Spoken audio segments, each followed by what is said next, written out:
बार बार पूछा जा रहा है कि क्या अमेरिका और रूस के बीच सीधा युद्ध हो सकता है। तो जवाब यह है कि यूक्रेन के महायुद्ध में दो ऐसे धमाके हुए हैं जो अब बहुत से समीकरण बदल सकते हैं। दरअसल पुतिन को लग रहा है कि रूस पर जो ड्रोन अटैक हो रहे हैं उसमें अमेरिका का बहुत बड़ा हाथ है। इसलिए सबसे बड़ा डर अब यही है कि क्या रूस और अमेरिका के बीच सीधा युद्ध शुरू हो गया है।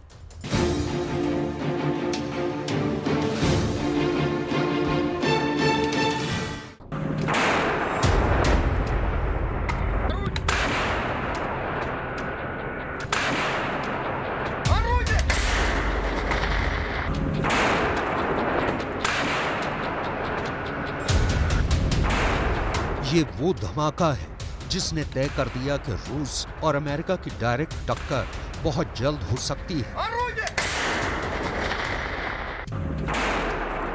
वर्ल्ड वॉर वाला धमाका। ये वो धमाका है जिसका धुआं मॉस्को में भी नजर आया। ये वो धमाका है जिसकी आवाज पूरे यूरोप ने सुनी। इस धमाके में ऐसा क्या है कि कहा जाने लगा है कि रूस और अमेरिका के बीच सीधा युद्ध, मतलब अमेरिका और रूस अब एक दूसरे पर डायरेक्ट हमला कर सकते हैं। इस धमाके के पीछे क्या है वो देखने के पहले देखिए यूक्रेन ने एक और बड़ी गलती क्या कर दी है जिसे लेकर बाइडेन की टेंशन बढ़ गई है। बाइडेन को बिना बताए ज़ेलेंस्की ने एक बहुत बड़ा हमला कर दिया जिसके लिए पुतिन अब बाइडेन को जिम्मेदार ठहराएंगे।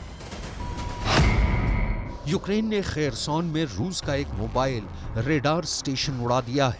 ये रूस का आधुनिक प्रेडल ई कोस्टल रेडार सिस्टम था और इसका शिकार करने वाला है वो रॉकेट जिसे अमेरिका से मिले हाइमार्स से दागा गया। नीप्रो नदी के पास तैनात इस रडार सिस्टम की कीमत 1,500 करोड़ रुपए से भी ज्यादा थी। यूक्रेन ने इस पर हाइमार्स के रॉकेट से हमला किया और यह पूरी तरह तबाह हो गया। खेरसॉन के मोर्चे पर यह रूस को बहुत बड़ा झटका है क्योंकि अब यूक्रेन के ड्रोन को ट्रैक करने वाली रूस की बहुत बड़ी दीवार टूट गई है। हाइमार्स यानी वो मल्टी रॉकेट सिस्टम जिसने यूक्रेन के युद्ध में रूस को सबसे ज्यादा नुकसान पहुंचाया है। हाइमार्स को लेकर रूस बहुत पहले एतराज जता चुका है, लेकिन तब अमेरिका को एहसास नहीं था कि ज़ेलेंस्की ऐसी भी गलती करेंगे। इस वक्त ज़ेलेंस्की ने पूरे दक्षिणी यूक्रेन में काउंटर अटैक तेज कर दिया है।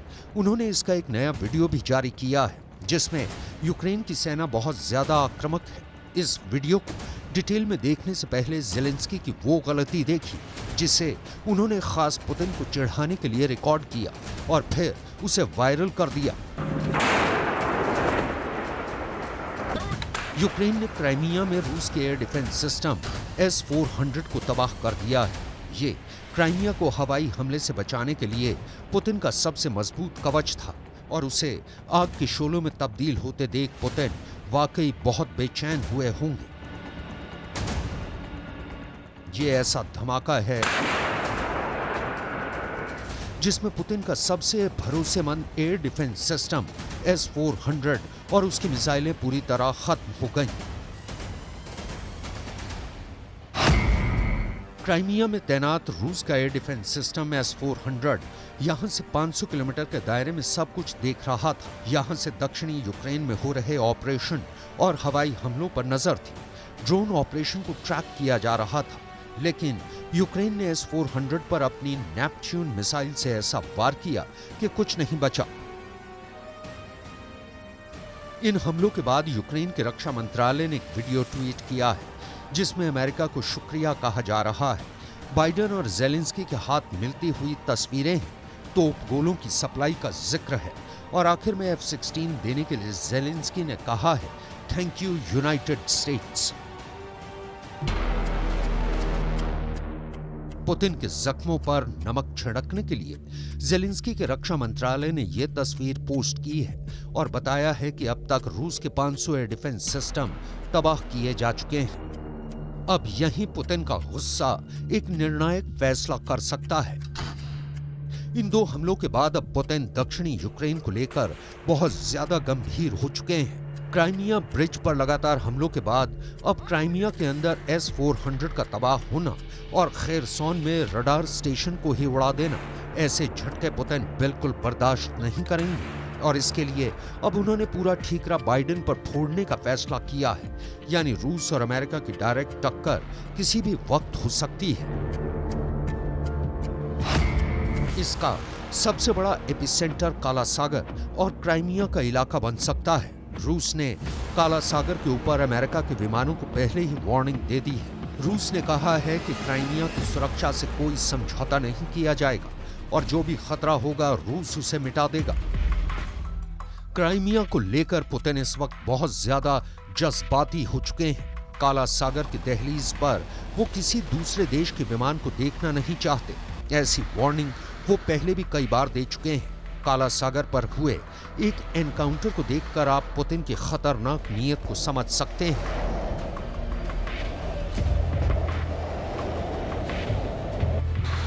ये 14 मार्च 2023 की बात है, जब काला सागर के आसमान में अमेरिका का एक ड्रोन ऐसा टारगेट बना कि उसकी आग और धुएं ने पूरी दुनिया को सुलगाने की तैयारी कर दी।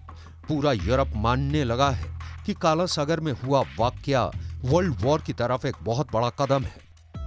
तब काला सागर के ऊपर अमेरिका का MQ-9 रीपर ड्रोन उड़ रहा था। तभी वहां गश्त लगा रहे रूस के 2 सुखोई 27 विमान पहुंचे और उनमें से एक ने अमेरिका के ड्रोन के साथ कुछ ऐसा किया जो अमेरिका के लिए झटके से ज्यादा घनघोर बेइज्जती कही गई। रूस के सुखोई 27 फाइटर ने ड्रोन के ऊपर अपना फ्यूल डंप किया और फिर उसके आसपास करीब से ऐसा उड़ा कि अमेरिका का ड्रोन समंदर में क्रैश कर गया। फिलहाल बहस इस पर हो रही है कि आगे क्या होगा, क्योंकि अब अमेरिका को रूस ने सीधे तौर पर सबक सिखाना शुरू कर दिया है। क्या रूस और अमेरिका के बीच अब डायरेक्ट युद्ध होगा? क्या ये जंग अब थर्ड वर्ल्ड वॉर की तरफ बढ़ जाएगी?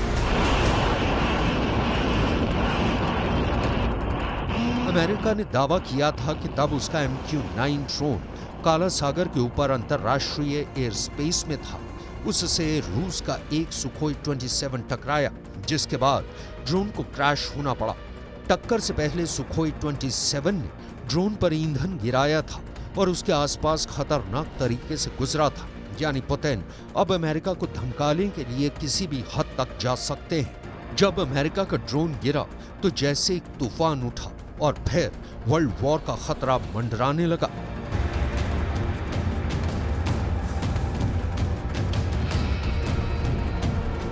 हालात ऐसे बने कि 24 घंटे तक व्हाइट हाउस में सायरन बजता रहा।